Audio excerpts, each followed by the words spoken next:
So it is very simple. We have vast experience to run the government. Congress party को जितना तजुर्बा है इस देश में और किसी को नहीं है सरकार चलाने में। हर बार ऐसी बात आती है कि गरीब लोगों को कुछ देने के लिए कांग्रेस पार्टी कहा तो पैसे कहां से लाएंगे। मैं आपको एक सवाल पूछना चाहता हूं, आप मीडिया के माध्यम से नरेंद्र मोदी जी को। वो 11 साल प्रधानमंत्री बनकर 16 लाख करोड़ रुपए कॉर्पोरेट कंपनी को माफी किए, कहां से लाए ये पैसे, किसका पैसे? तो मोदी जी सरकार कॉर्पोरेट कंपनी से को जब 16 लाख करोड़ रुपए माफ कर सकता है, जब पत्रकार ने कभी मोदी जी को ये सवाल पूछा ही नहीं, भाई ये किसके पैसे, आप 16 लाख करोड़ रुपए जो कॉर्पोरेट कंपनी को माफी किए, ये पैसे ले आकर और गरीब लोगों को बांटने में कोशिश क्यों नहीं किए? और दूसरी बात रहा ये एनसीटी नेशनल कैपिटल टेरिटरी, केंद्र सरकार की कुछ जिम्मेदारी है जो बजट देने का। केजरीवाल और मोदी जी दोनों आपस में लड़ ले रहे कुर्सी के लिए, बहुत जनता को नुकसान हो जा रहा है। जब केंद्र सरकार को पकड़ना है, जहां पर उनका जिम्मेदारी है, जहां पर उन्हें वजन उठाना है, जरूर उठाना ही पड़ेगा। तो तब हम कांग्रेस पार्टी एक प्रेशर ग्रुप बना देंगे पार्लियामेंट में, क्योंकि 100 लोकसभा एमपी से कांग्रेस पार्टी को लोकसभा में 100 एमपीओ को हम लोग इस्तेमाल करेंगे कि मोदी के खिलाफ जब दिल्ली सरकार को जो पैसे मिलना है वो पैसे देने के लिए हम मजबूर कर देंगे मोदी जी को।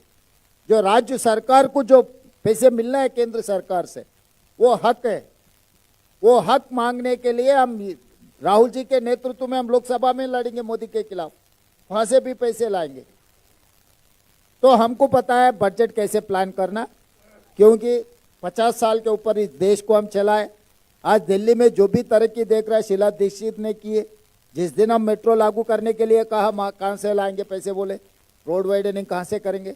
ये सब सारे बात हमेशा आते रहता है, मगर हर चीज को हम ध्यान में रखकर ये कैलकुलेशन किए। तेलंगाना में भी यही बात कहा, जिस दिन मैं शुरुआत किए थे तब कोई साथ में नहीं थे, तब बाई इलेक्शन में हमको डिपॉजिट भी नहीं मिल रहा था।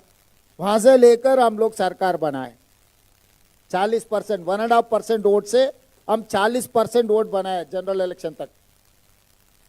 तो इसीलिए दिल्ली में भी लोग अभी सोचने का वक्त आए।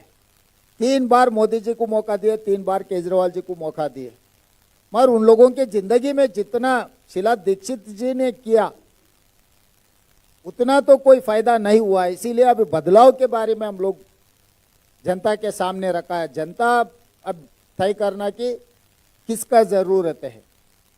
केजरीवाल को कोई लोकसभा में कोई रिप्रेजेंटेशन ही नहीं है। अगर मोदी जी को पकड़ना है तो थोड़ी दिल्ली असेंबली में आएंगे मोदी जी को पकड़ना है तो लोकसभा में पकड़ना है, राज्यसभा में पकड़ना है।